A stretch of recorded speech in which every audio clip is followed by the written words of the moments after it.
education, universal standard education, as prerequisite for democracy, means that until a country or people have universal standard education, they can in no way be a democracy. This is the case that we are opposing. We are saying that the only thing that a democracy needs, pretty much, is the will of the people. And if the people want to be a democracy, then by the strength of the universe, they shall be a democracy. We do not think there should be any other prerequisites, especially prerequisites decided by a third party, or second party, whatever, in their decision to become a democracy. I'm going to talk to you about 2 points. I'm first of all going to explain to you how there should be no prerequisite for democracy except for the will of the people, and then I'm going to explain to you how if people decide to vote and if people decide to have a democracy, they shall be able to run it as they wish according to their culture and other stuff. Let me do first of all a rebuttal. Sana tried to tell us in a POI that wait, in the Russian Revolution, they had to go to the West to get education, and then they revolted. Conclusion, you do not need education in that country in order to revolt. If they had to go somewhere else to get the education, then apparently universal standard education in that country was not a prerequisite if 10 people had education from somewhere else. Western education, which we don't necessarily think is that great for all countries in the world. No.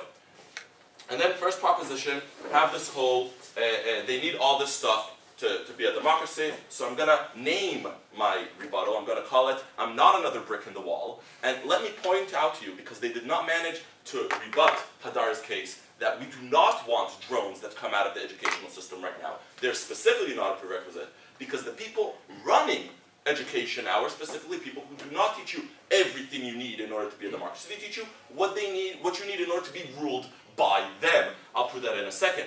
But first of all, let's look at the stuff Moore gave us. You need math in order to buy stuff at the grocery store. I'm pretty sure you can buy stuff at the grocery store when you're not a democracy either. We need reading and writing in order to read pamphlets. I'm pretty sure that reading and writing is not the universal standard level of democracy, level of education. I'm pretty sure they're talking about something more than that. Okay, so that's irrelevant, but even if so, I'll get to that in my second point, in which reading and writing is not a prerequisite to understand what's going on. It can be easily explained to bunches of people in all their villages, wherever they want, in order for them to decide who to vote. We think this is a very Western way of thinking, and we think that it's not necessarily for democracy. I need to know how to pass laws. I personally don't know how to pass laws. I know bunches of people who don't know how to pass laws, and I'm pretty sure Israel, well, to all intents and purposes, is still a democracy, even though we don't even know how to pass laws. What do we get from the educational system? Yeah, I know. What do we get from the educational system today?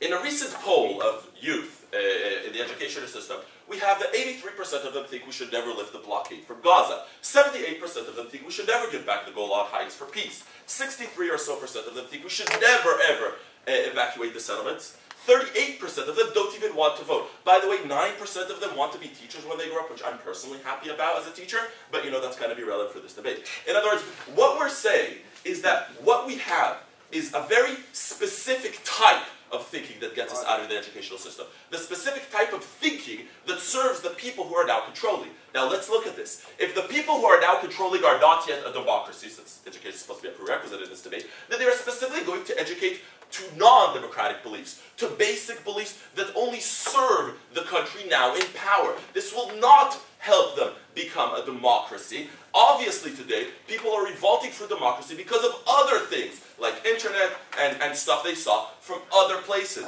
Education, standard education in these places, will actually do more harm than good, therefore not being a prerequisite for democracy, because we don't need it today. This point? Yes, Louis. Your only criteria for democracy is the will of the people. But if the people want to oppress minority rights or not give any human rights, of course that is not a democracy. Yes, it's not a democracy. Awesome. That we don't have to prove that everybody should be democratic in this debate. We have no problem with states not being democracies in this debate. We only have to prove that education is not a prerequisite. If they don't educate and they're not a democracy, doesn't mean that if they don't educate, they can't be a democracy. Okay, let's continue. Okay, this whole thing for first prop that they all need to be at the same starting point, again, irrelevant to this debate. The fact that everyone is equal is a nice thing, but it doesn't mean that once everybody is equal, we'll necessarily have democracy or vice versa. Ladies and gentlemen, why should there be no prerequisites for democracy? Democracy is the right of the people. It is decided by the will of the people.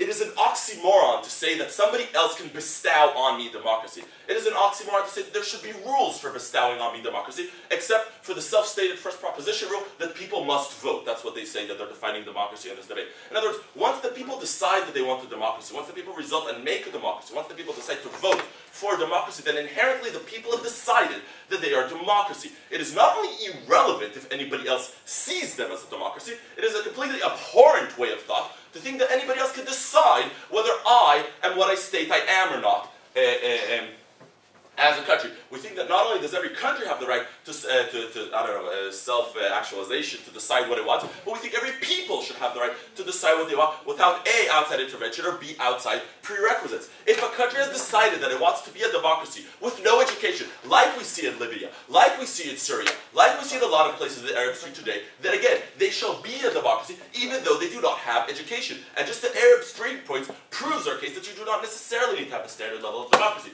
When people want to decide they want to decide to vote, they should have democracies. Not only that, we believe the other countries do not have the right to decide whether we are a democracy or not. They can, decide if they wanted to, accept us into the UN or whatever, but they cannot decide that if what I call a democracy, in other words, my people are voting, is actually a democracy or not, whether they have education or not. Ladies and gentlemen, where's my third point?